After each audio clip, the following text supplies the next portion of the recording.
As SDF chieftain Ni John Frundi finally clears the air by declaring his intention to join the race for Ed2D next year, the Committee to Protect Journalists has urged the Confederation of African Football (CAF) to pressurize Cameroonian authorities into releasing journalists yanked away and detained on the sidelines of the Anglophone crisis.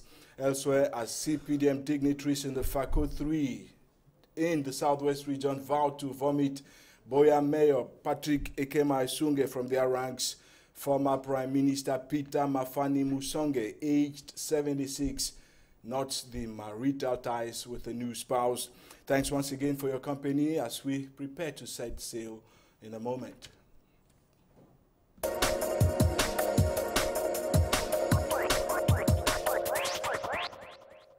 We are currently unable to get in touch with our permanent correspondent in Bamenda. He's called Anyi Collins Anyi.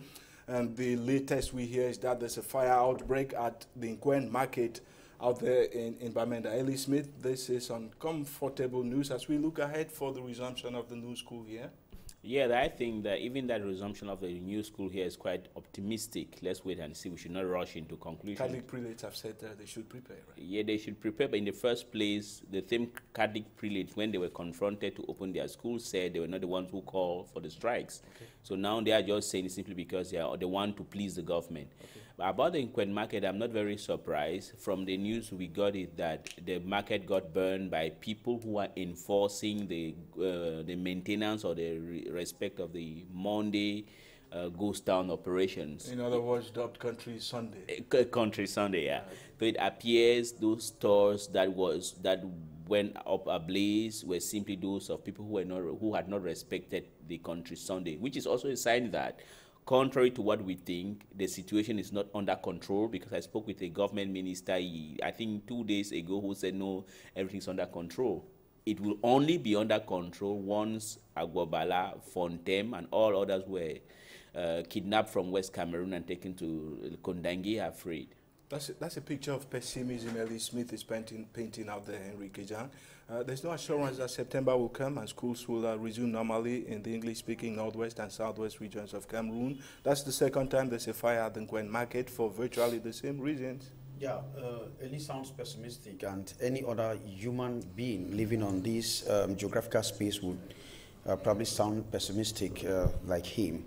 And, you know, talking about, because everything is linked to school resumption, right. And you understand that there are very few moves that have been made to probably jettison teachers and students to go back to school.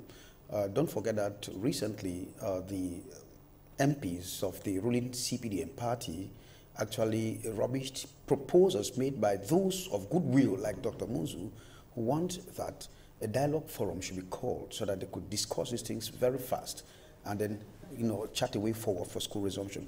But now that they are probably showing reticence or wickedness, it becomes... wickedness? Who is demonstrating wickedness? Those demonstrating wickedness, the CPDM MPs from the south or from the English-speaking part of the country. Okay, so there are question marks looming on the the coming school year in September. Ellie Smith, that's a warning signal.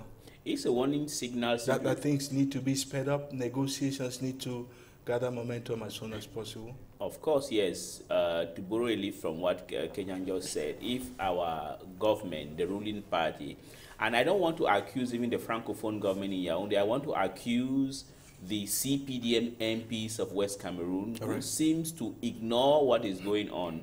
It's as though they were not elected. It now confirms what we have always thought, that they were just imposed by Yaoundé on the people. Okay. Were they really representative of the people? They will act like Joseph Wilbur. Okay. That is, I thought about, if you're in West Cameroon, there are even some leaflets going around whereby people say they are going to resume classes or schools are going to resume, but in January.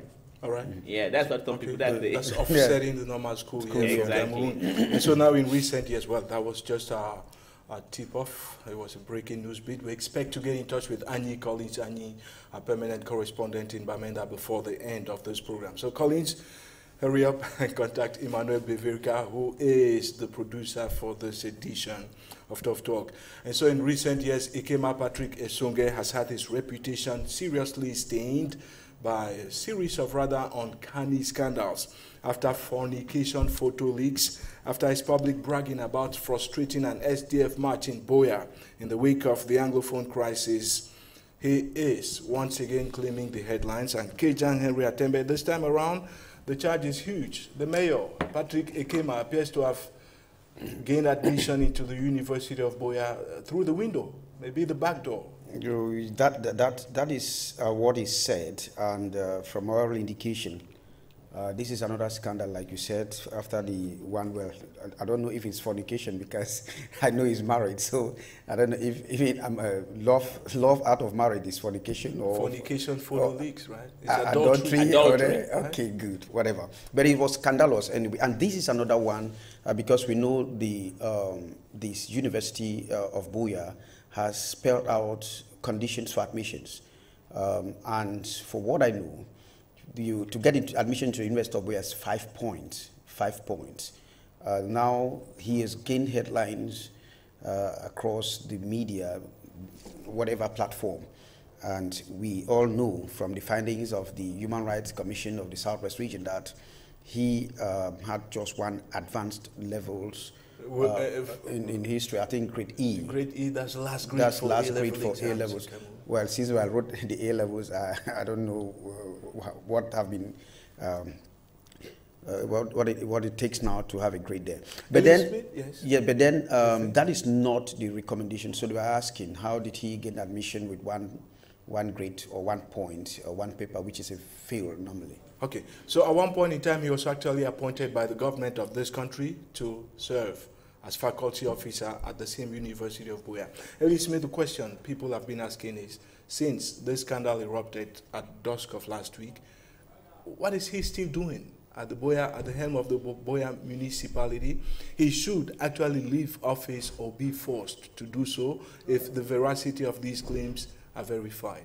Yes, normally humility would have warranted that upon hearing this series or merry-go-rounds of scandals, then he just decides to throw away the towel, as we used to say. Even temporarily? Or temporarily. Or organize a counter press conference to try to correct or justify what is going on. Because I think, as I've said it time and over again, is that he is simply paying for his excessive zealotry in support of a corrupt dictatorial regime that we are having, and that he has also manifested a kind of insensitivity to the plight of his people. He comes from the southwest region of Cameroon, and he knows better than any other Cameroonian that the Anglophones have been marginalized, humiliated in this country for 56 years.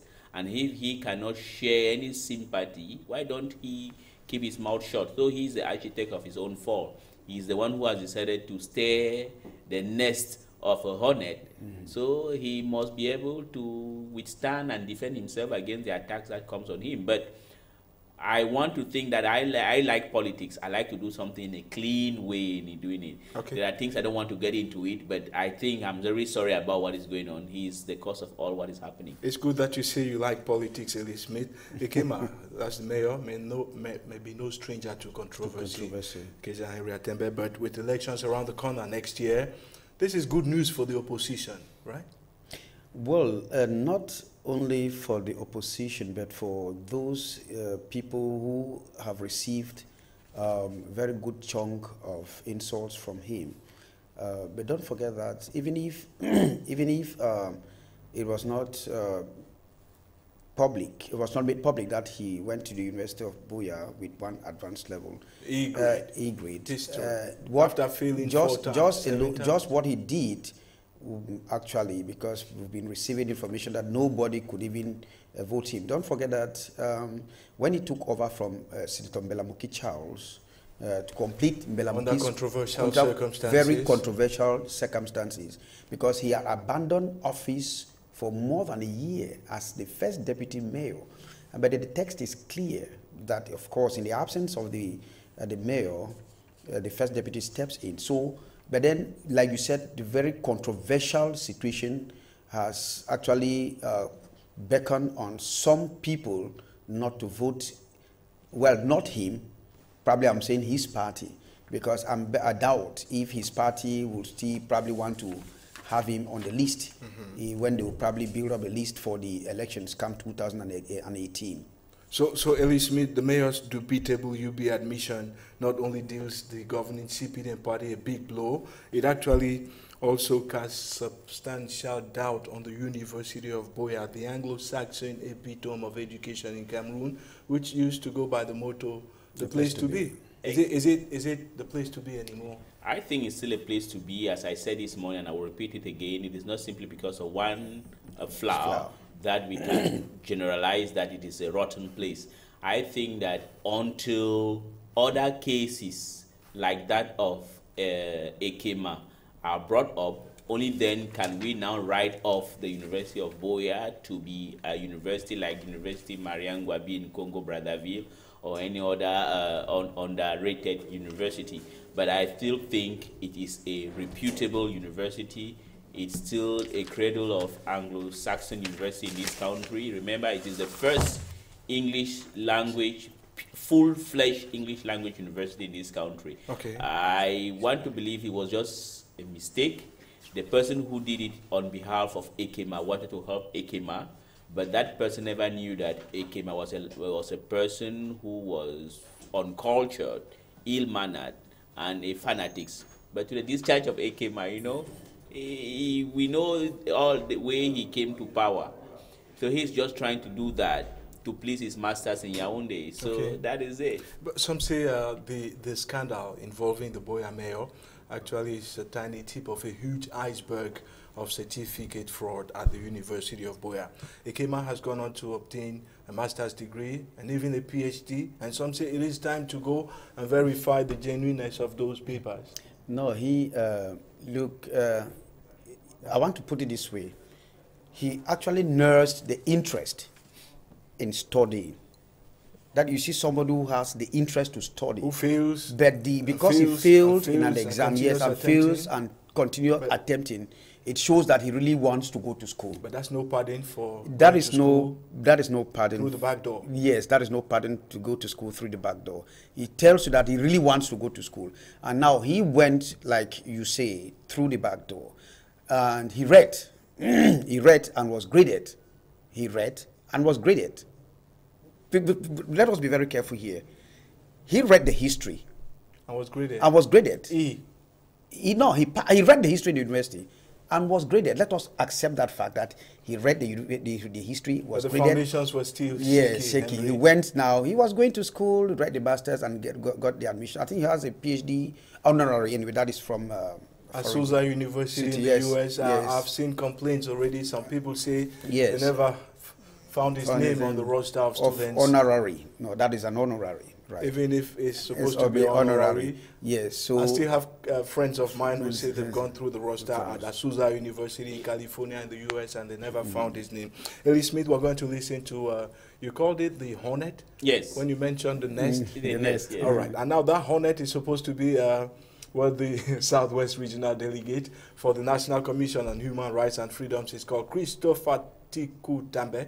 He's actually the one who spilled the beans and sparked the scandal. But while the spotlight has been directed on the mayor, I think it's time to praise the work of a whistleblower of this caliber, Tiku Tambe. Of course, yes. We need more whistleblowers like him because besides whistleblowing on the fake certificate or poor or dubious entry admission of Ekema at the University of Buea, we also need whistleblowers like that in financial crimes because we have a lot of them in this country. Now, let's go to the machines now and revisit the statements made by Tiku Tambe on the, fake certificates in possession by the mayor of Buea, Patrick Ekema Esunge. To his academic credentials. And we thought that we should avail ourselves to Section 3, Sub 2 of the law setting of the commission, which requires that the commission should investigate such matters and require certain documents to be furnished to the commission. And we wrote to the Registrar of the GC Board asking him to furnish us with ordinary and advanced level resource of the said man, Ekema Patrick Esunge.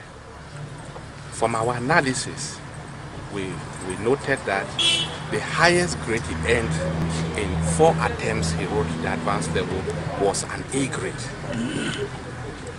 followed by a compensatory the following year. Mr. Ekema Patrick Esunge has never passed the advanced level. And the question is, how did he find himself to the university, the prestigious University of Buea? We are unable to ascertain the complicity of the university in this fraud. But all we can conclude is that he misused his position as a staff of the Student Affairs Office to introduce falsified documents to earn a place in the history department. Since then, we can establish, and from the record we have in our keeping, that in 2007 he registered the advanced level but did not write. Having noted that he earned a BA in history in 2006. It beats one's imagination that someone with advanced level or with a degree and in October 2006 will proceed to register advanced level in 2007. The documents speak for themselves, res ipsa loquito, and we cannot allow a fraudster of this caliber to manage our funds in our municipality.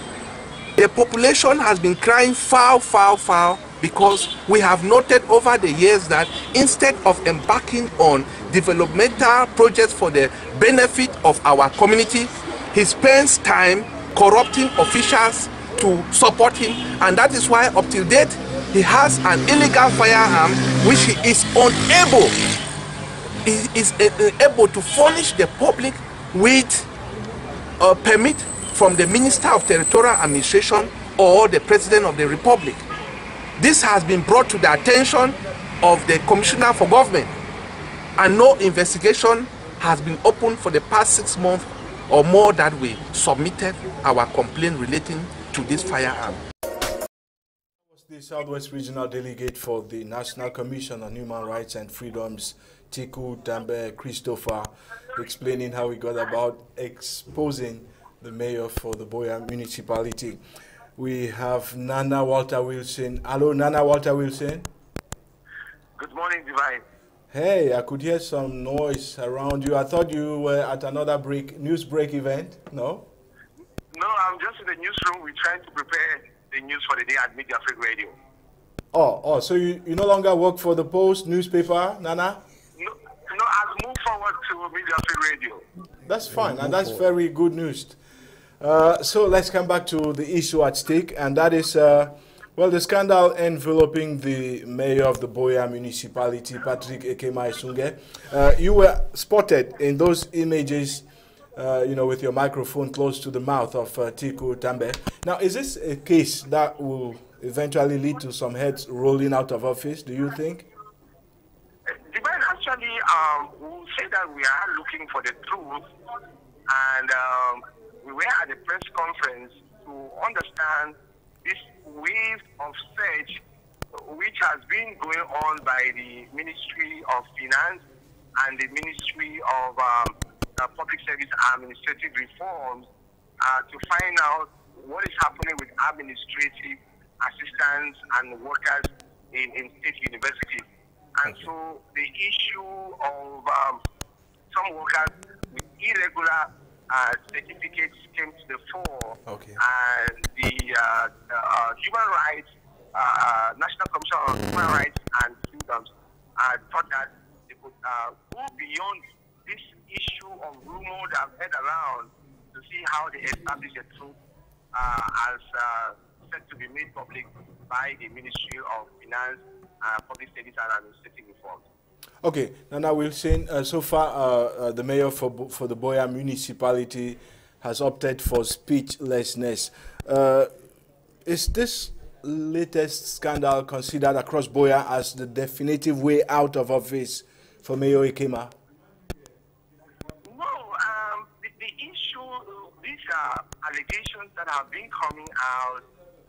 The National Commission on Human Rights and Freedoms have been looking out to see this issue. And Divine, there's something we have to put into perspective. Issue of fraud came to the limelight, and the Human Rights Commission saying that they have a mandate to ensure that Cameroonians who are injured in one way or the other must have response, must have answers, must have details of what is happening. And so they think that if somebody had an opportunity somewhere or used fraudulent documents to get to somewhere, it means that somebody's position was taken which is genuine, and so that person is being injured, and he or she must be given the due, must be given the response. And so that is the intention of the Human Rights Commission, to ensure that if you, Divine, if me, Walter Wilson, use a fraudulent document to get access to Canada, which means that some other person who was genuine to get that place has been injured. Right. And that is where the human rights philosophy comes in. Okay.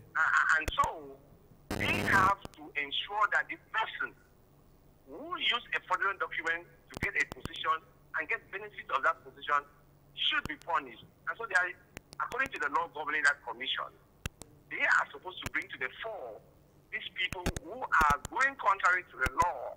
And from there, the legal department, the civil society, and the educational authorities should take over and move forward. Okay, finally, and this is delicate, Nana Walter Wilson, I've heard some critics emphasize that the place to be has never been this way, and that if it's gotten to this stage of rottenness, it's probably because of the influx of Francophones. Is that what people are saying? No. The University of Buea is a state university open to all Cameroonians. It has an Anglo-Saxon tradition of management. And so you have to come into that university following this Anglo-Saxon tenet. Okay. For instance, if you are a French-speaking Cameroonian, you want to come to the University of Buea, you must undergo a test of English language in the University of Buea, which will show that you have the capacity to understand and write in the English language. And a lot of Cameroonians have been making efforts who do not necessarily speak English to go through this process of picking up the English language to come to the University of Buea. Very even you will recall that even if English is your traditional language, you still have people who speak very bad English. Right. And so they need to improve in the process of learning.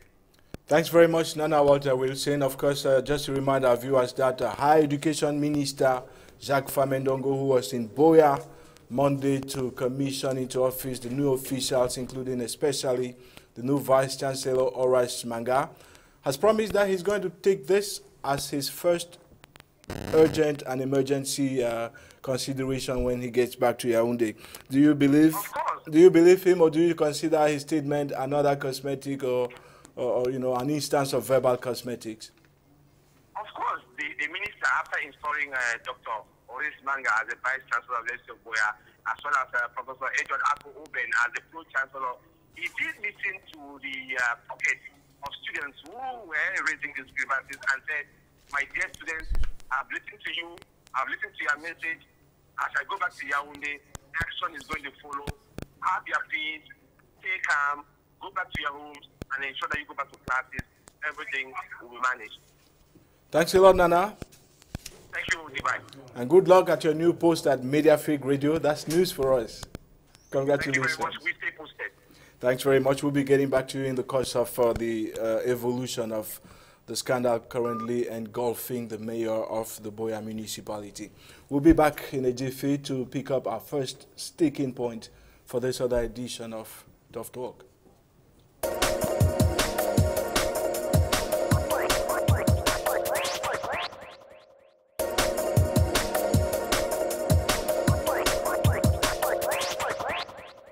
In raw roughly 2 years away in time in 2019, Cameroon will play host to the Africa Cup of Nations. And as the country grapples with preparations for the big event, the New York-based Committee to Protect Journalists has called on the Confederation of African Football to mount pressure on the government of Cameroon to release journalists detained in the wake of the Anglophone crisis. Ellie Smith, in a July 5 letter to CAF, the Committee to Protect Journalists, which you know so very well, says that it will be tantamount to rewarding a repressive regime for its repression if the Confederation of African Football, which is the main organizer of the Africa Cup of Nations, allows the games to hold in Cameroon with journalists behind bars. It was a very good thing, because we don't see Cameroon hosting a jamboree meant to celebrate Africa, meant to be joyful, whereas you have innocent people languishing in the jails of Cameroon.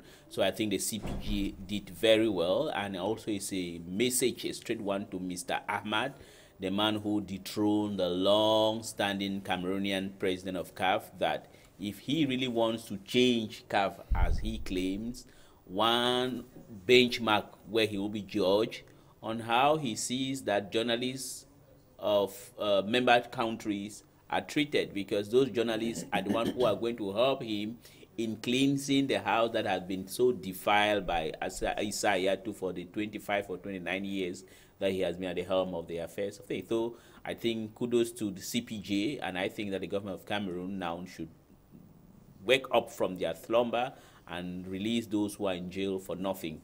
Ahmed Baba, Tilarius, and co. All right. Kejan Henry Atembe, we've heard calls for the government of Cameroon to set free these detained people from quarters as high as the local, regional representation of the United Nations, from the International Bar Association based in London and so on. Isn't the CPJ venture a lost cause, a far cry? The government doesn't listen to others. Why would it listen to a committee to protect journalists? That is always the case. You might think that the government is not listening. The government is listening, and the last it's listening and not reacting. And not reacting. The government is listening and not reacting. But then, at the international level too, they know that, well, it becomes stubborn on the part of the government not to give in to their demands. It's been normal that these calls come because it goes to other countries that violate human rights. Like we've seen the case of, probably without calling names, there are too many of these countries, and we know what they harvest at the end of the day, when they fail to respect the call made by the international bodies and international organizations to probably respect the right of people. Ellie Smith, the CPJ, and we're going to hear one of the big officials at the organization talk to us in the next couple of moments. But the CPJ says that, trying journalists in military tribunals is tantamount to democracy and the good governance that the government of Cameroon claims to uphold. It's a sharp contradiction. A very sharp contradiction. I wish I could hear Minister Issa Chiroma Bakari, the government mouthpiece.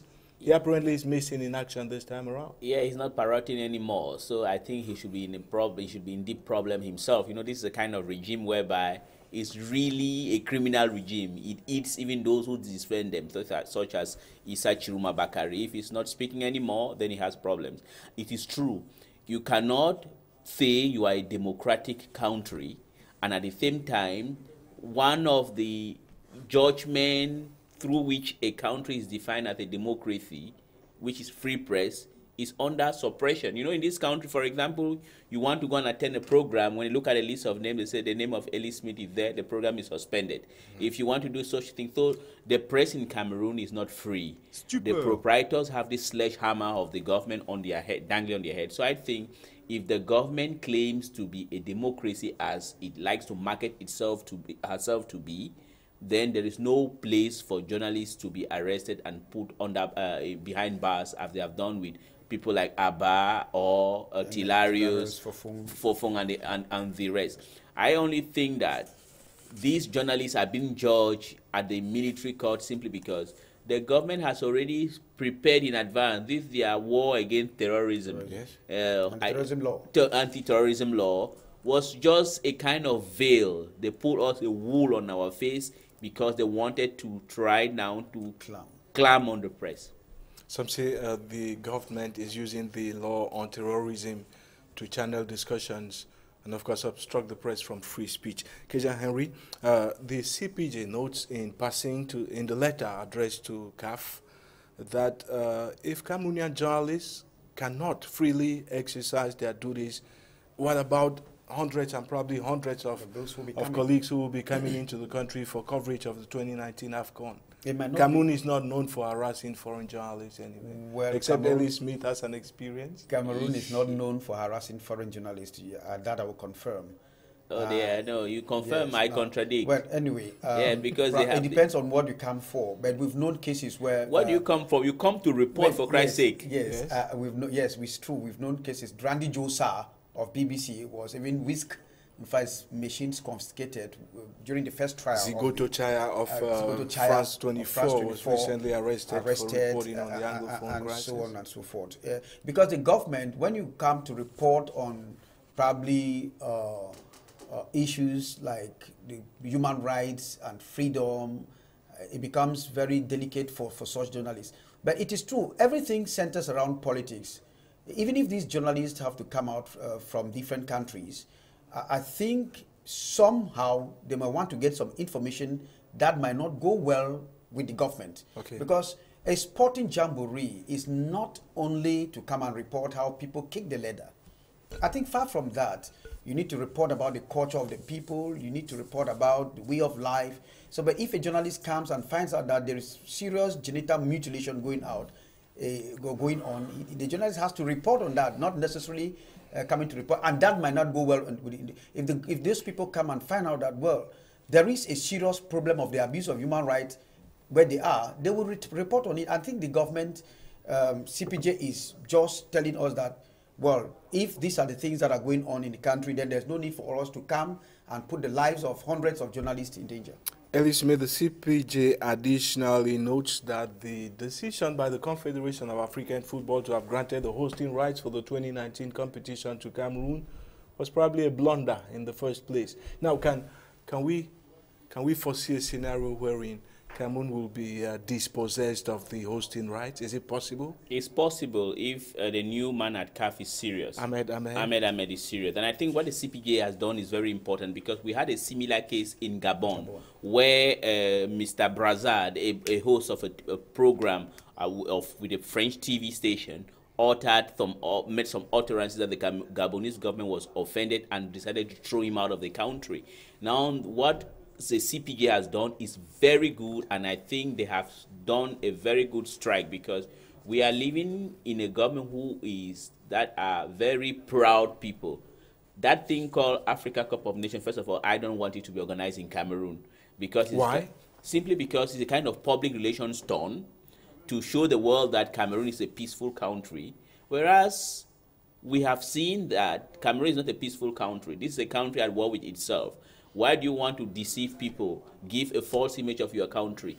And also, that money used in constructing those stadia would have been used to build roads, bridges, and hospitals, and try to improve the health or labor system facility of the country, create jobs for people. Okay. That money will be wasted, borrowing money everywhere. So I think the CPJ did a very good thing. And I think, contrary to what people think, the government of Cameroon, since they like this show and tell thing, they will not want this tournament to sell their system taken away from them. So I think they will have to do something, or else they will be dragged into the mud. Okay, Kejan Henry, since Ahmed took over from Cameroon's own Issa Hayatou about 3 months ago, he's engaged a couple of reforms at the Confederation of African Football. Do you see him heeding to the CAF appeal, the CAF call? The CPJ call? The CPJ call, I beg your pardon. Yes. One never knows. Remember that when at one time when Cameroon was supposed to be suspended by FIFA, the Prime Minister Musonge at the time went out to do the public relations again on behalf of Cameroon, and that ban was lifted. I think the government, like I said, is certainly listening and is probably doing something, because withdrawing that right again would be very catastrophic on the part of the country. Okay. Don't even forget, in fact, you should even understand that the government, even recently I went to one of the host sites, to find out how the work has evolved, and I discovered that, well, they are so close, they don't want to give any information about the evolution, and they even said only the minister can speak. So it becomes difficult now to even have information on the evolution of the work that is going to host such competition. Okay. Now, Angela Quintal is Program Director for the Committee to Protect Journalists. She's based in New York in the United States of America. And up in the following excerpt of an interview, she says the CPJ pressure on the authorities here in Cameroon, as well as the Confederation of African Football, will continue until the goal is achieved. Here's what she had to tell us.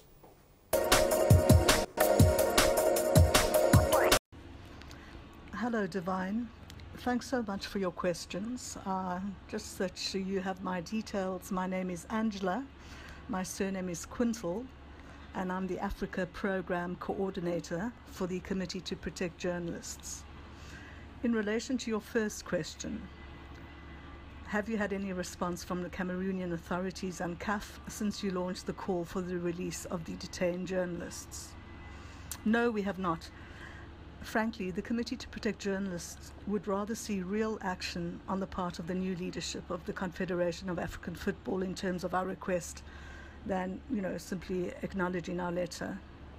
However, I am hopeful that the new CAF leadership under Ahmed Ahmed, who took over from Issa Hayatou, who headed the organization for almost 3 decades, est entré ce jeudi dans une that nouvelle CAF ère will be avec part of the l'élection du renaissance malgache that we are Ahmad seeing in Ahmad à la terms tête of de la football CAF. governance Âgé de worldwide. 54 ans, celui qui préside And I toujours think la I'd also need fédération to de point son out pays that a after été his élu election à as Addis CAF Abeba en president, Éthiopie au Mr. siège de Ahmed l'Union described africaine, it as a new président de la era CAF for pour le African cycle football. 2017-2021. So, in my Sixième opinion, président de CAF, l'histoire like sexagénaire de la FIFA, is CAF, cleaning up Ahmad its own Ahmad house. succède au Camerounais Issa Hayatou, Ahmed 70 has ans, spoken qu'il a battu about par the central 34 place voix of contre 20. transparency. C'est la fin d'une époque So pour if he is a l'institution man of his africaine word, qui he avait will put porté his money Hayatou where à his sa tête mouth pour la is. première fois le And that is why in our letter we asked CAF to support the very people working for transparency in Cameroon.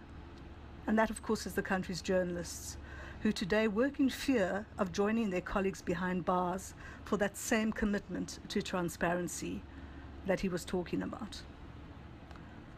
Question 2. Do you sincerely believe your call will get any positive answers from CAF and the Cameroon government? Isn't it a far cry? Isn't the CPJ just another toothless bulldog? Well, Divine, football, like all sport, should be seen as a force for good. But as has been said before by others, too often human rights are 70 overlooked. ans, qu'il a battu But par as I've 34 voix explained, contre we 20. have seen a sea C'est la fin change d'une in époque pour attitudes from l'institution international africaine qui sporting avait porté bodies Hayatou à sa who are tête now pour la under première new fois le leadership, 10 mars and that includes 1988 FIFA au Maroc. and CAF. Président intérimaire de la FIFA International entre sporting décembre bodies, 2015 et including the février International 2016, Olympic après le départ de Committee, Sepp Blatter, have woken up to Hayatou the ne fact, s'attendait and certainement they pas are à être adopting battu de la human sorte rights par celui assessments qui as fut part aussi of the ministre du process gouvernement by which malgache et countries qui est bid for actuellement events. sénateur dans son pays. They are Je l'avais implementing toujours press dit que freedom beaucoup de monitoring présidents de fédération mechanisms, ont changé. and so we urge CAF to consider a similar course. The bottom line is that CAF should not reward repressive governments for their repression. Look, I'm South African, and I've seen how a repressive government, as was the case in apartheid South Africa, can be put under international pressure to ensure it respects human rights. That is what the international sport boycotts of South Africa was all about, and it certainly did play its role in ensuring that today South Africa is a democratic and free country. So in response to your question, do I sincerely believe the call will get any positive answers from CAF? It really is up to Mr. Ahmed. One would hope he is in fact a man of his word. Question 3. What's your reaction to claims that CPJ spends so much time and energy directing fingers of accusation at African journalists, at African governments for repression, and do nothing to improve reporting by African journalists? Frankly, I should hope that we spend a lot of time and energy doing our job. That's exactly what the Committee to Protect Journalists is all about. Let me be clear. Our mandate is protecting and defending the rights of journalists worldwide, not only on our continent, worldwide. If a government or any other organization is a threat to media freedom, it is our job to ensure that we defend and protect those journalists who are operating in that country. That is why we are called the Committee to Protect Journalists. We are a small, independent organization founded in 1981 by journalists for journalists, and we defend the right of journalists to report the news without fear of reprisal. So we're not a trade union or a journalist syndicate, nor are we a journalism school or a training institution for journalists. That is not our mandate. Our mandate is to protect journalists. Having said that, by ensuring that we are helping to create or defend an environment conducive to press freedom, there is no doubt that we're doing our part in trying to improve reporting by African journalists. And why do I say this? Look, if you're being targeted by governments or non-state actors, if you are threatened with arrest or intimidated, even worse, when your colleagues are jailed or killed for simply doing their jobs, that is not an environment conducive to excellence in journalism. That is why we defend journalists, so that they can do their jobs without fear of reprisal. And in so doing, that citizens around the globe are equally protected, because a free media is important for any functioning democracy. Thanks very much, Divine. I hope that answers your questions.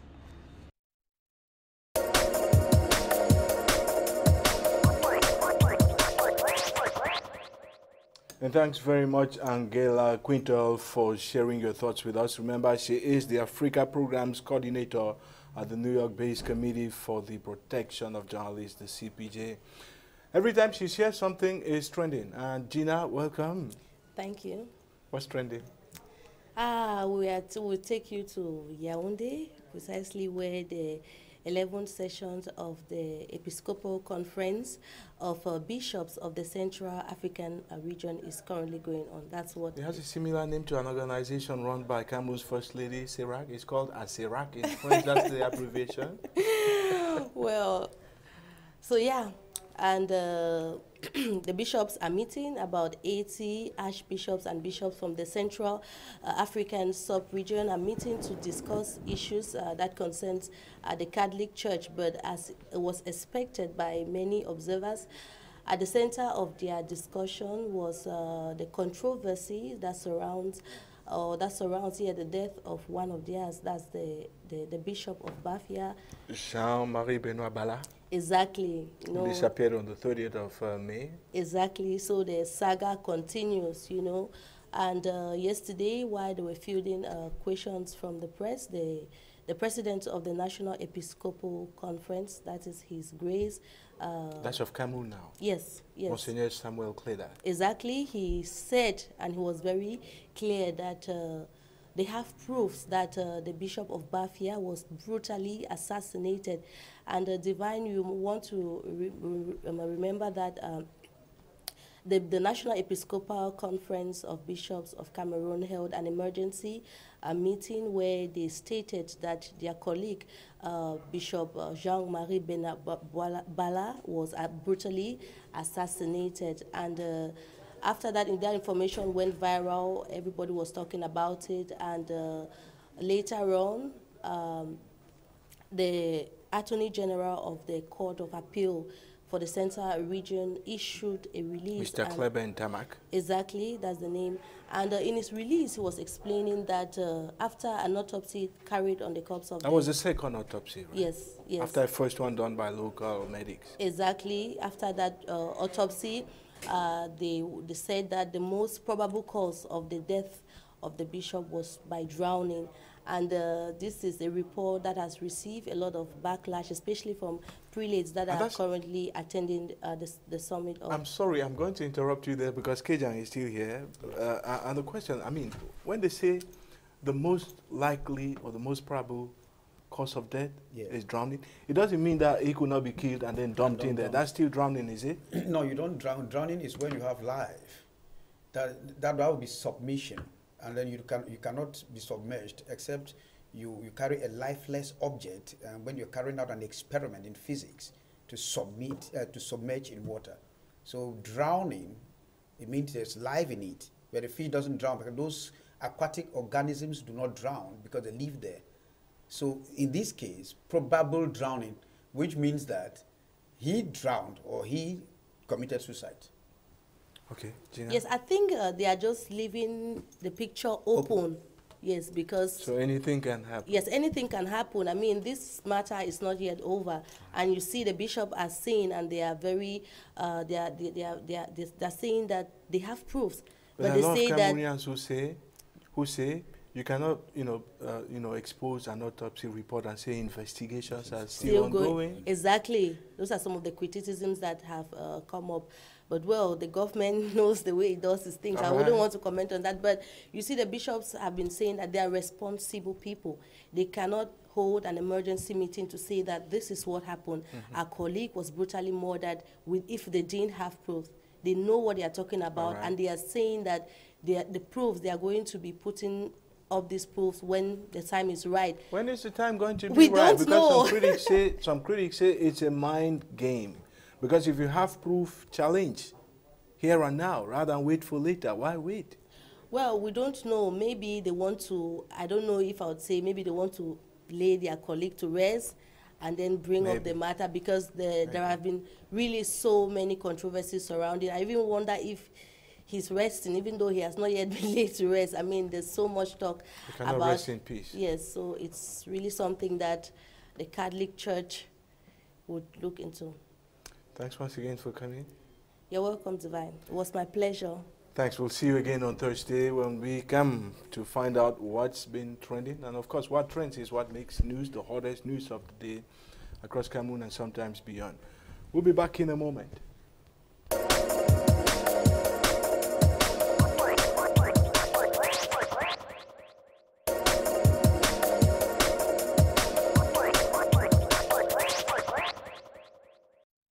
And so it's been a long time coming, but finally speculations regarding his ambitions and intentions as far as the 2018 presidential poll in Cameroon are concerned have finally been made known.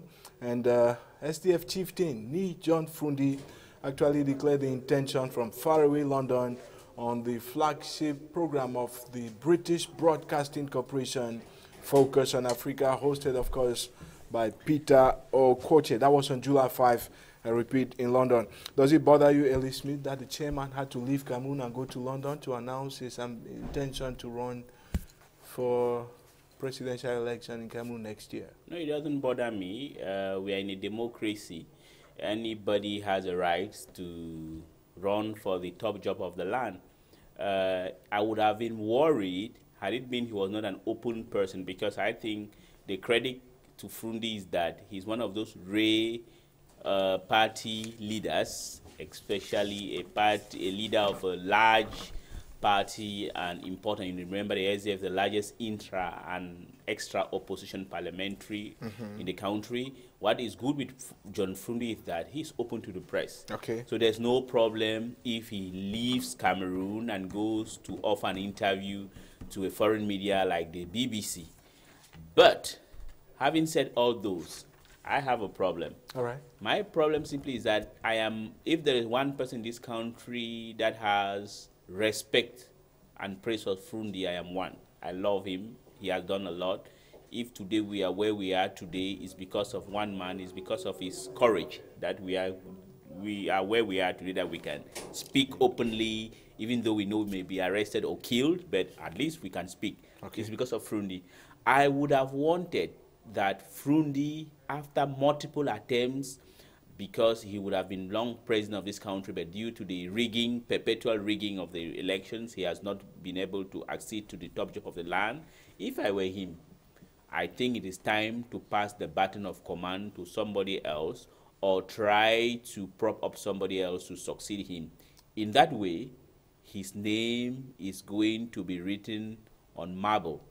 But my fear is that I don't want him to be humiliated. That's the problem. That's the only problem I have with Frundi. And that humiliation, Ellie Smith, could come from someone called Teche Nyamusa, whom you interviewed recently on Canal D English, and who is emphatic on the fact that he has what it takes to unseat Chairman Frundi from the helm of the SDF. Keja Henry, some have tagged him, Frundi, the natural candidate, in quotes, of the SDF.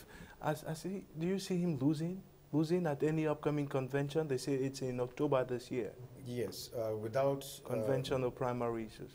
Yeah, no, that would be an elective convention. In fact, I want to say this, Divine, that when you contacted me at night to give me the themes for today's edition of the program, I equally contacted somebody to give me documents as proofs of what it is. Because there is nowhere, the first thing is that I got the electoral code and I discovered that there is nowhere that is written that... Whose electoral code are we talking about? The electoral code of Cameroon. Right. Which there is nowhere that prevents any Cameroonian from standing for an election. Right. I went again and struggled to get the rules, the constitution and basic text of the Social Democratic Front. Yes. I got it, and then I read through the night and discovered that there is nowhere that says that a militant of a party should not run for the elections. Now, to answer your question, it is clear, and when I read the text, I discovered that he still has a right to stand for an elective for an elective post, of like course, any other person. That's so what the book, it is not a matter of book says, Henry. natural. It is not a matter of being a natural candidate. If he feels that he is strong enough, it is politics. That is what you first of all have to understand. He might express his intention, his wish, to stand for an elective post. The umpteenth time. That's the problem. Yes, but I don't know if I got you right, that he's probably nursing ambition to become the head of state again. He told Peter Okoche that he BBC will run Focus on Africa that he intends to run. But people should understand, I've read the text. That is a manifestation of intentions. But the electoral code says this, that you have to pass. These are the procedures. No, so but if we're not says, at the level of listen, he is eligible to run for presidential elections. Yes. Let me put it this way, Divine. He had told Okoche, right? But when the time comes, his party will decide on who should run for the post of the president. That is what I want to make it clear. But people should understand that what the SDF is going to do is an elective convention for the different posts that were announced, were advertised 5 months ago. Right. No, because they say it must be 5 months too, like I read from the text. Some say Teche Nyamusa, who has announced his ambition to challenge John Frundi at the upcoming party primaries in October. Some say he's no match for Chairman John Frundi, but Ellie Smith, he says, and he's emphatic when he says it, that Frundi has outlived its usefulness for the SDF. Would you say that's correct? I think he's correct. Once again, you know, sometimes I fall apart with my friends because I like to speak the truth. One of my very good friends is called Denis Sassou Nguesso, and we fell apart because I told him... That's the president of the Republic of Congo. Yeah, I told him that, look, you have been in power for 32 years. Don't get humiliated. And then we became enemies, but I still love him. And the same love I have for Denis Sassou Nguesso is the love I have for John Frundi. I think that John Frundi has done a lot in this country. Because to be an opposition leader in a very wicked regime headed by Paul Biya like this, you need to have the courage. But I think Teche Nyamusa is not wrong. The man has outlived his usefulness for a party like the SDF. And then there is a problem of demographics. The changing demographics doesn't play in favor of people who are 70 years and above. Okay. I think that if I were John Frundi, I don't want to become second Wad, second Abdoulaye Gbagbo, second Alpha Condé. What I would like to become is second Tony Leon. Tony Leon was the opposition party leader of Democratic Alliance in South Africa. When he stood against Nelson Mandela and he lost, what he did was he gave the baton to Ellen Zille, or is it Ellen Zille? Anyway, he gave the baton to another person. I think it is high time for John Frundi right now, and it is going to be very good for him. I know that people like Frundi have a lot of psycho fans around him who tells him you are the natural candidate and things like that. There are things to see that Frundi is really out of touch. When this Anglophone crisis started, what did Frundi see? He saw nothing on the wall. If he was the Frundi we knew in the 90s, Frundi would have been at the head of all the thing today. We would not even have somebody like Wiriba. But when you start having people like we were standing up and in who are the eclipsing the chairman and at eclipsing the moment. chairman at the moment, you think there's a question. If I were him, strategically, the problem with people like the SDF, like Frundi, is that they have a lot of, I may repeat myself, a lot of sycophants around him who do not tell him the truth. And then you also have journalists who are journalists, but who, when they see SDF, they are unable to tell him the truth. If you love John Frundi, if you love the SDF, the John Frundi, I think it's time for him to say, okay, I'm not going to stand, or I want to become like Howard Dean, the former head of the Democratic Party. I can stay as the chairman, but let's have a different person as a presidential candidate. That's where I think a man like Teche, if the playing field is level, John Frundi might be up for a surprise and he might be humiliated. And Frundi actually said on the BBC show that he will only vie for the post of president of Cameroon if his party gives him the green light at the October primaries. Keja Henry, critics say that's a smoke screen, because come hail, come sunshine, if Frundi wants to go for president, he will go and nothing will stop him. And not even Teche Nyamusa. Yes, nothing will stop him. And that thing that should stop a candidate should be the text of the party, I think so. Except death, except incapacitation. But I think the party's text does not stop anybody from challenging anyone for a post. And the texts are clear. I think I read them, they're very enriching. I mean, all the speed guards that you could find in the text. But Nyamusa, like you see, it's good. It's always good to dream good dreams. Anybody dreams to become something, and I think it's good for him. You seem to have a kind of condescending view toward Nyamusa. Not really, Eli. I followed him with you. He's on the forum? On the forum. He's very optimistic. That's why I said let him dream good dreams. And the chairman is still dreaming too. I'll stay with you, Henry. Yes. I'll stay with you because gradually we are running out of time. Some say that the real challenge for Chairman John Frundi would come from people of the caliber of Honorable Wiba Joseph. Is he an alternative, a better alternative to the likes of Joshua Osei?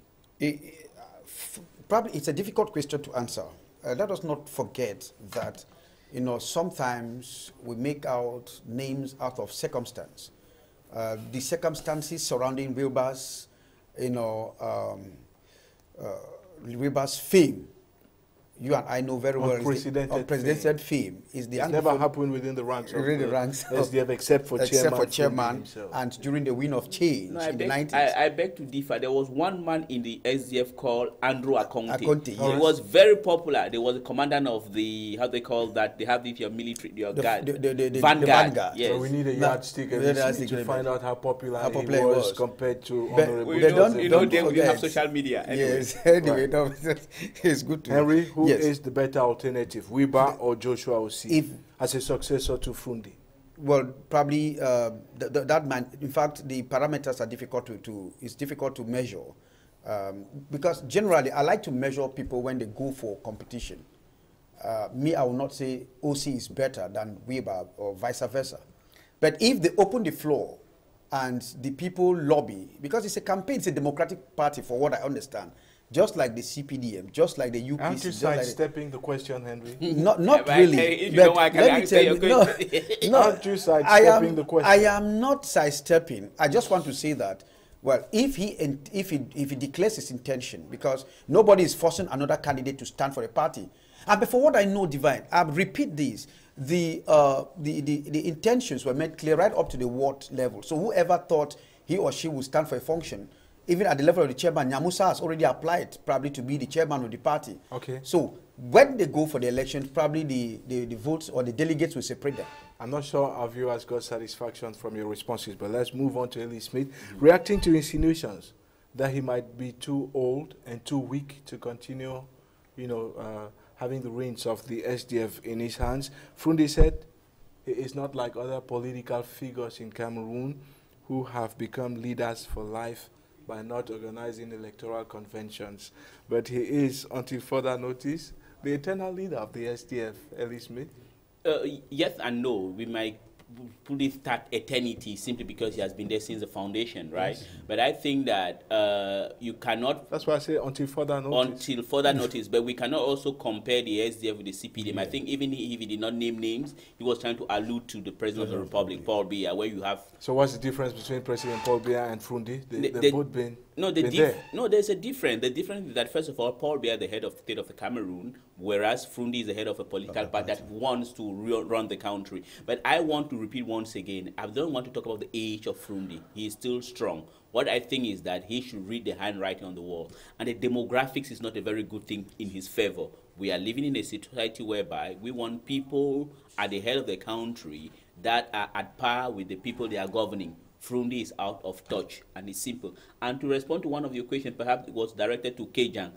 I would like to say, who is a better alternative, bluntly, as a successor to Frundi? It is not Joshua Osing. Simply because Joshua Osing is like Cabral Libi. He's good for the chattering classes of Yaoundé and Douala, television and things like that. The Social Democratic Party is a socialist Social Democratic Front. Right? It's a socialist movement. You need people who are closer to the people. Those who are likely to be good for the head of the SDF can be Wiriba, but he's not interested. If you go by the hilarious welcome he was reserved in his native Jacquerie at the weekend. Good. There's one man in Douala here called Jean-Michel Nietzsche. Michel Nietzsche is a good material, but the only problem with Michel Nietzsche is that he's a disorganized person. He doesn't know how to conquer and control, but he's good material for the head of the SDF. There's also Cyprien Mbaya Awudu. Those are the people, in my opinion, who are good for the SDF chairmanship, but not Mbandam, not Frundi, not Joshua Osing. Joshua Osing is good to be where he is, but he's not good to be the head of a socialist party like the SDF, because he's not a socialist, Joshua Osing. Now, here's the response, and it comes in the form of a question to you, Kejang Henry. Here's the response to one of the questions we've been debating here just minutes ago. According to Frundi, it would be unwise to pass on the SDF relay baton to another individual because he says that you cannot pass the buck in the middle of an ocean, and to him that ocean is the liberation of the people. Now the question is, who are the people he's referring to? Is he Anglophones or Cameroonians in general? No, Cameroonians in general. Cameroonians, in fact, try to understand the politics that he is playing. Put the ocean, put the imagery of the ocean and in the context of our country, where the Social Democratic Front has to conquer power. And that is the reading. Not allowing the party in the hands of those who probably sell it out to other people. You were saying, Eli, that you respect Frundi for the fact that he has been able to consolidate the party base and so on and so forth. And you know that at one point in time, there were some people who wanted the SDF to join the CPDM ruling government. Some wanted to be ministers. And that is why the national chairman of that party came out to say that there are those who are out for their stomach. They are greedy Cameroonians who want positions in government and not to serve the Cameroonian people. So if he leaves, if he leaves the boat, they will probably steer the boat to I'll stay with you on this question. You are no stranger to the fact that hardliners of the Anglophone cause are fed up and probably very angry with Chairman Nee John Frundi, because when they vouch for two-state federation, here he comes with his proposition for four-state federation. Yes, those proponents, incompatibility with the Anglophone cause. Those proponents of the structure of the government of the country, everybody has a right. That is where I put it. In fact, don't forget that I interviewed Dr. Ningwanyam. He proposed four-state federation. I think something like 11 states, or I can't really remember again. People have been proposing different numbers: 4-state, 2-state, 10-state, and one central government, etc., etc. It depends on how you analyze it and how those states can be managed. They can even change the divisions to states. In 1972, there were two. Yeah, it was a two-state federation. Now, Eli Smith, and this is to be fair enough with Chairman Nee John Frundi, aren't the avalanches of criticism on him a bit exaggerated? Because under other skies, freedom fighters fight till the end. They fight for longer than 27 years, for example. It is true that under other skies, freedom fighters fight for longer or die fighting. but we are not fighting anything right now. The thing is the survival of the perennity of the SDF. And there is another thing. The SDF cannot forfeit this thing that saying that we want four-state federation. That amounts to treachery. It's an aberration. It's an aberration to According any to Anglophone Anglophones. hardliners. Because there's a problem. If I want to borrow this from Wiriba, if you cannot defend your mother from a violent father, how do you expect to defend your entire family?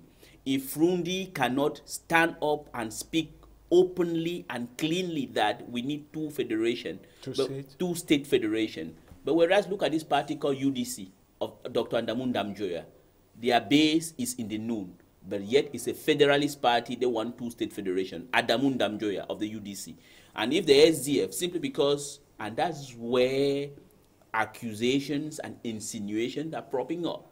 Why will the SDF, that we know that the base is West Cameroon for Christ's sake, not stand up to defend West Cameroonians? There is no Anglophone man in this country. Anyway, there are some, perhaps. Everybody knows that if you go into the four-state federation, we are going to be hoodwinked again.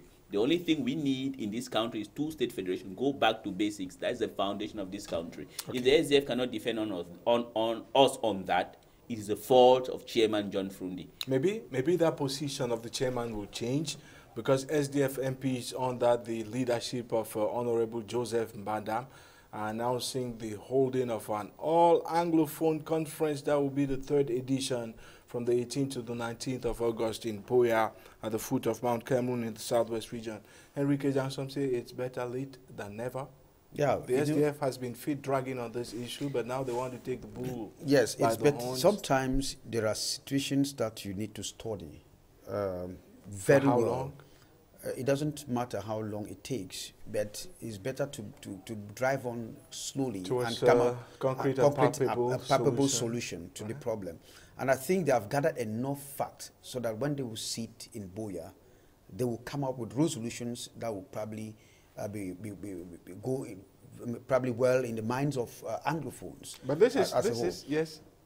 This is where it gets complicated, Henry, because Ellie Smith, Joseph Mbanda, who is apparently the main organizer of the event built for August in Buea, says he is drafting a letter to be addressed to President Paul Biya seeking authorization to hold the meeting in Buea. Is that the way to go? No, it's not a way to go, but I think also legally speaking, understand, because sometimes we... Is it to President Paul Biya, even if it's legally speaking? It is, you have to address a letter to the DO, the divisional officer of the that jurisdiction where you have to hold the meeting. But I think that if he has taken the precaution to address it to Paul Biya, because he is mindful of the fact that those DOs will not do anything if Paul Biya doesn't give an instruction to. Because, you know, he has now renewed all the SDOs of Cameroon. Their mandates. Appointed new, and we know that he's preparing the enabling ground to steal the elections next year. So he wants these new zealots who will do everything. Because imagine if someone like Ekema, we are beating on Ekema today, but Ekema is doing that simply because he wants to please one God we have in this country, a dictator called Paul Biya. Okay. So I think Banda is right. We might say maybe the procedure might not be correct, but he knows how wily and how treacherous these people are. That is the reason why I think he's taking his precaution to say we are addressing this letter directly to Paul Biya. But I also think that there is still an MP of the SDF whose name I've forgotten, who said it is high time in this country for a constituent assembly to be held in order to define where this country is going to. Because I'm saying this thing not as if I'm a prophet of doom. My fear about this country is that we have had this thing before. In 1996, if I'm not wrong, the All-Anglophone Conference, 94, 96. 93 in Buea, 94 in Bamenda. And I think 24 years later, we have this crisis again. All right.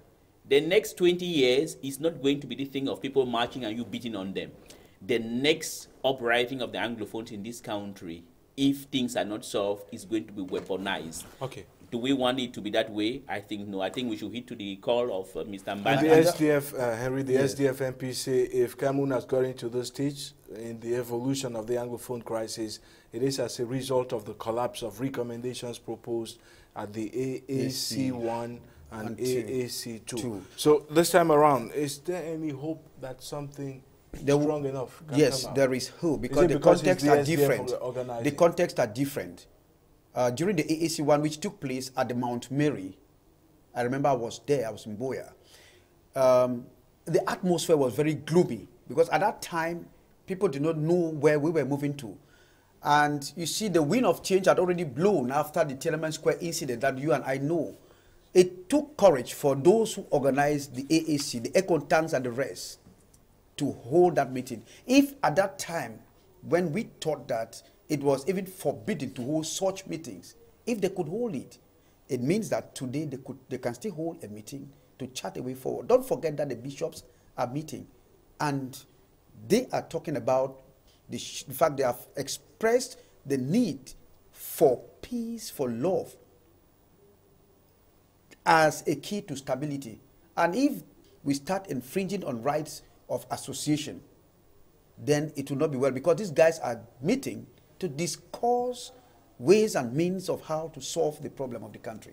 Thanks very much, Henry. We will be right back in a jiffy. Let's take a break, and when we come back, we'll be taking you out to Bakassi, that's in southwest Cameroon, where the Nigerian government and its nationals resident on the peninsula are piling accusations on Cameroon's gendarmes for killing and maltreating scores of them.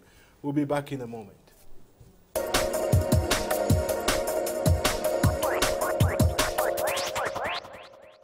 And so for several days now, Nigerian news outlets have been abuzz with news of the alleged killings of scores of the country's natives residing in the Bakassi Peninsula. Yet for some strange reason, Ellie Smith, the accusation has failed to proportionately rattle the media in Cameroon. Yes, simply, what's wrong? The problem is that the majority of our media here are francophones. And the thing is that it's not as if I have a problem with them. Most often, they seem not to consider Nigerians as people. So most of our media attention is focused somewhere else. If it had something to do with people in Gabon or in Ivory Coast, that's when they will have this fixation. Okay. That's one thing. And the other thing is that our gendarmes have a reputation of gross human rights violations. I think along the line we spoke about the 9 boys who disappeared in Bepanda. For a gas bottle? For a single gas cylinder. And after that, about 1,000 people got killed in this country. And I'm not saying that as an excessist. I'm not exaggerating.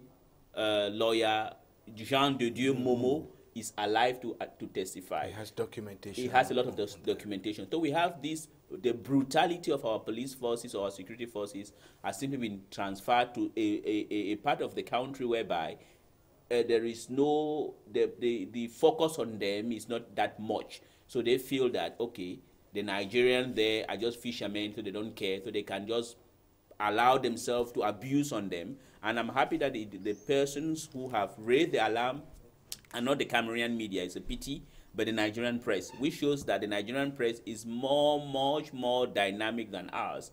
And it's a shame to us, and it's an opportunity for us also to, it's a wake-up call for us to understand. And sometimes we even forget. We forget to understand that the genesis of the Nigerian occupation of Bakassi was simply because our gendarmes and soldiers were just going there to kill them, extort the Nigerian businessmen, and come back. So then the Nigerian leader, Sani Abacha, said enough was enough. We have to annex it. Okay. Now this current standoff, Henry, which erupted on July the 5th, actually was engendered by, well, quote, alleged refusal by Nigerian fishermen particularly to pay taxes valued at 100,000 naira. Some say that's excessive. For those who do not know, 100,000 naira is huge money, and they call it, well, taxes. They were both levies, as we gathered from. For fishing. For fishing, right. Both levies, which is still taxes. Put it whatever way. You can put it water levy. So, but then that is the problem. And don't forget that this is not the first time, because I remember former Nigerian High Commissioner to the Littoral, Gordon Harrow Bristol. We've been working with him for some time. May he so rest in peace, because he died after his relocation to Paris. To Paris as Nigeria's High Commissioner to Paris, or Ambassador to Paris.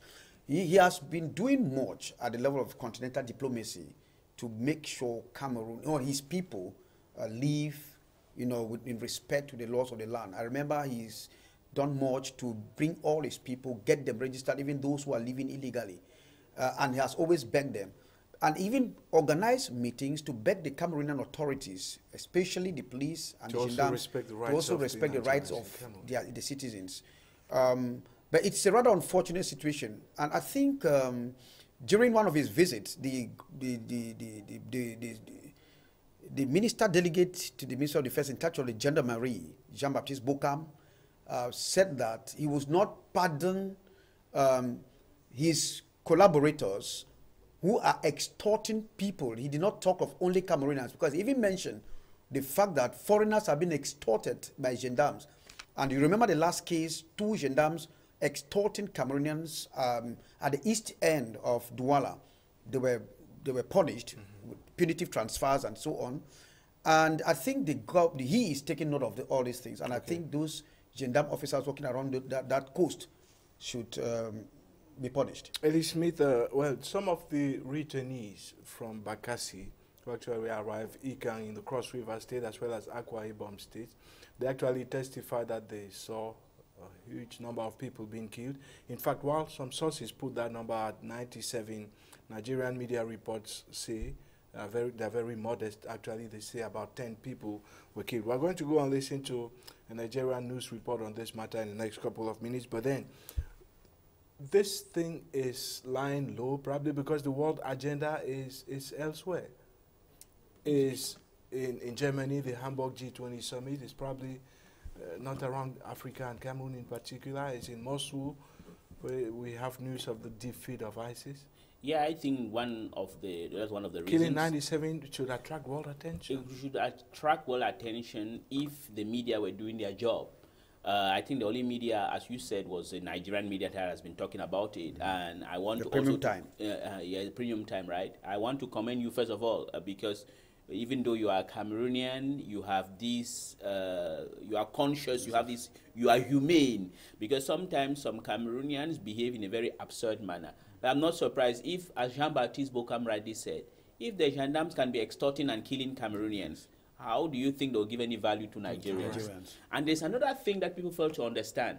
There are some people around Bakassi that people refer to them as Nigerians, whereas they are Cameroonians, because you have to understand that the ethnicities between those who are in Bakassi or around the Manu division and even the northwest region, and the Ibiobios, you find them, they are Ibiobios who are Cameroonians, and you have others who are Nigerians. Sometimes because of the problem of education, some of them want to perhaps think that they are more Nigerian. Some of them are Cameroonians. And there's another thing.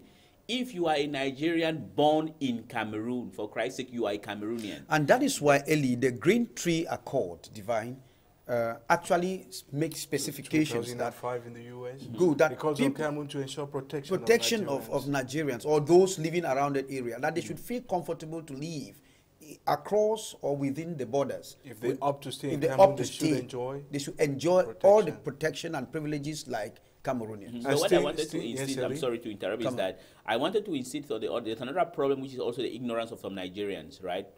If you are born in Cameroon, you are a Cameroonian. Automatic. Right. If you declared, and that Cameroonians should understand that, because Cameroonians should not be this type of people when they go to France and the United States, they want their children to be Americans, and when they come to Africa, they start despising or trying to discriminate others. If a Nigerian is born in Cameroon, he is a Cameroonian. If he applies to, anyway, it's automatic, because it's what in French is droit du sol. He's born here. Yeah. And the other thing the Cameroon government has to be very careful about it is that, as Kejan rightly said, it might wreck the Green Tree Agreement, because if you are not able to respect, and that's the problem with the government of people of Yaoundé, and there are people who do not know how to respect the rule of law, they don't know how to respect the written words, the signature that they themselves append themselves on it. So that's the problem. I think that you did a very good thing, Divine, to bring up this subject, and I think it's an opportunity for us to denounce in very strong terms the abuses, the excesses of the Cameroonian gendarmes. You cannot be a patriot. It's not a matter of being patriotic to say, okay, the Cameroonian gendarmes are very bad. There was one time during the Bakassi War, they used to call them, there was one general, I've forgotten his name, General Fensik. He was just good at racketeering a Nigerian businessman, and taking those fencing to feed the Cameroonian soldiers who were at Bakassi when they were sick. Yes, Ellie. So that I think that what is happening there is not good, and we have to denounce it, because Nigerians are our brothers. We are Africans. We cannot be complaining that Europeans are abusing on us, whereas we are not able to protect our brothers. I've been to the Bakassi area several times, and while there, you keep on hearing statements like, the fear of the Cameroonian gendarme is the beginning of wisdom. And Kejan Henry, as we speak, the Nigerian federal government has invited Cameroon's High Commissioner to Abuja. He's called Abbas Salahideen, to come and explain what happened. It has also dispatched its heads of diplomatic missions in Boya and Douala to go to Bakassi and investigate especially what happened. Now, this could lead to a diplomatic chill. It is. It's not so pleasant news to join efforts in combating Boko Haram. I think Divine, that is normally the right way that they go about it in diplomacy. You call back your ambassadors. You can ask for explanation. Except when you talk of diplomatic chill, except it becomes so difficult or so bad to handle, they can call back ambassadors. And that is why you see in some, if it were in America, I think the ambassador would have been back home. But their diplomatic mission or the Foreign Affairs Bureau called our High Commissioner Abbas Salahideen to come and explain what he knows.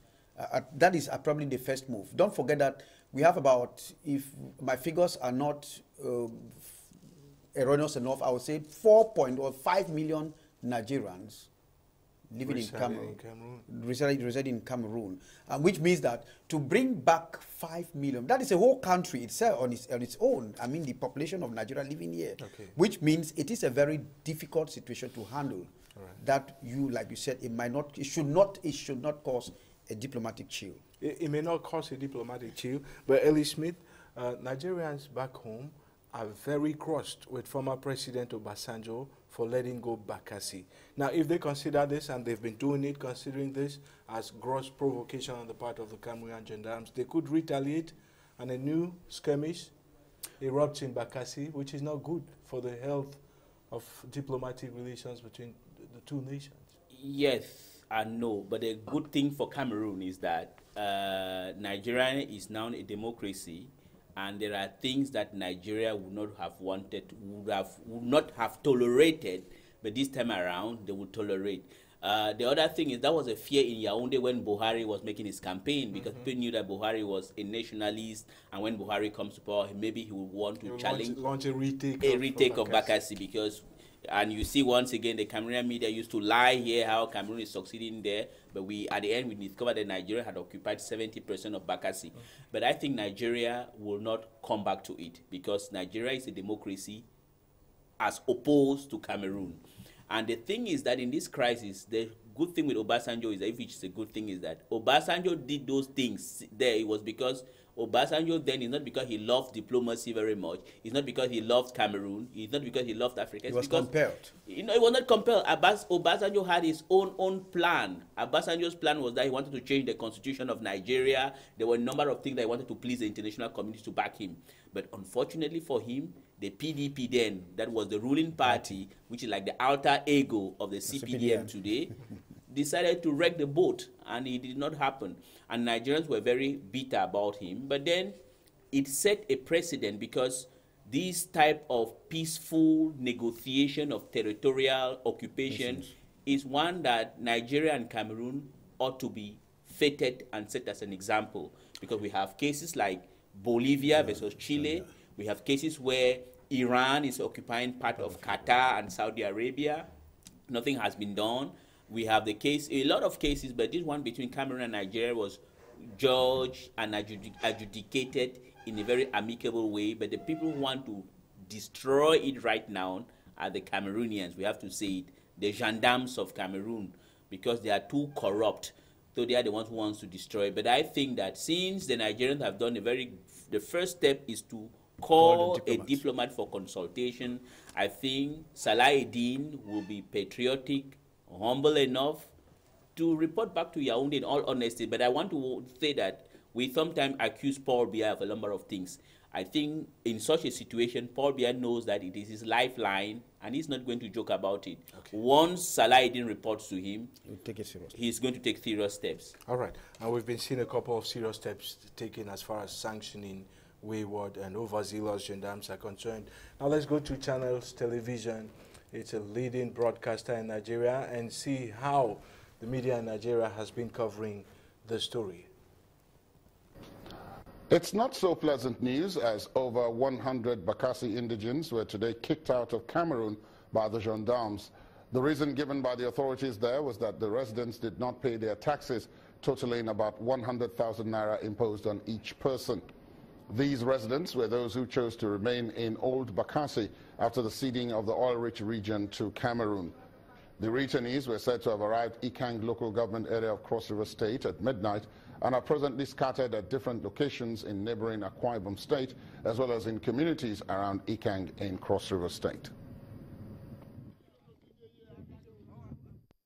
They drive our people for waterside. They say may come pay 150,000 for tax. So these people, she don't have it. So they send us, and they kill many people. They kill many people and send them away. Some have run to Ikang here. Some run to Ibaka side. After the tax, you pay a resident permit of 200,000. After the resident permit, they give you the condition of house to pay and pay the domestic house, and give you condition of house where these our people are not. Because even to fish the boundary, they give you where to fish reach and where to fish end. So because of that, these our people cannot avoid. Even some of them are willing to do, but they are forcing them to do that. That's why they flee from that place they kill some of them. That's why they came down to Nigeria to seek for help and to tell the government of Nigeria that they should help them, because we as a common people have been trying our best as a leader there. We have been reporting, but we don't know what is happening. We don't know. So let the Nigerian government should see what they can do to help these common people so that the next thing will not happen again.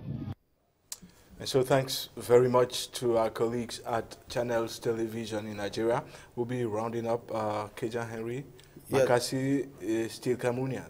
Is Cameroon doing enough to make it comfortable Bakassi, and fit as for living? we generally say in the West Cameroon, na Cameroon, as it is put.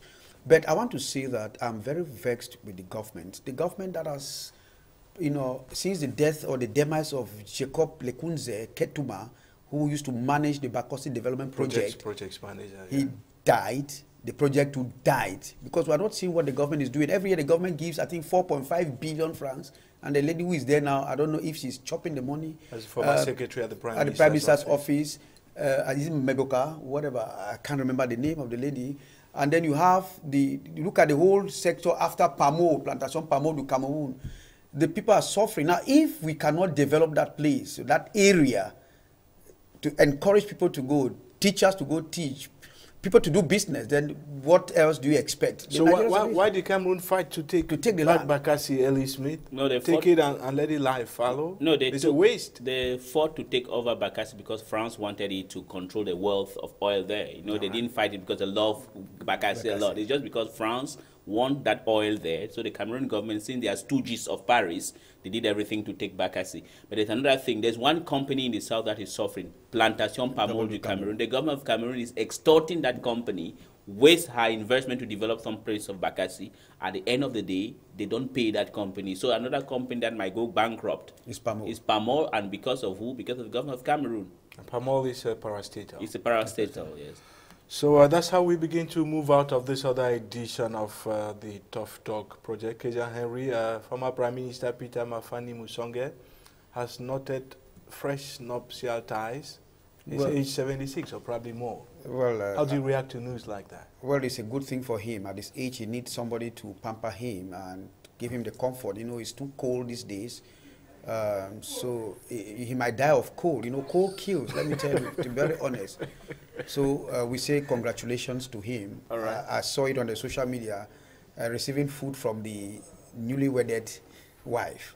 Ellie Smith, do you have a reaction to this? No, I'm very happy, but my question was he his childhood sweetheart, like a case of Camilla Parker Bowles and Prince Charles? I don't know if that was the same.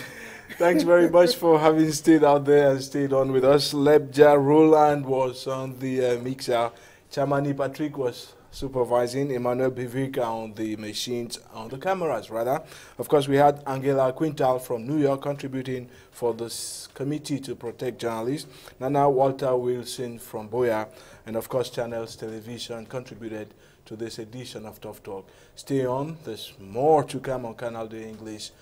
We'll come back on Thursday, probably with more thrilling headlines for you. Stay out of trouble and bye-bye.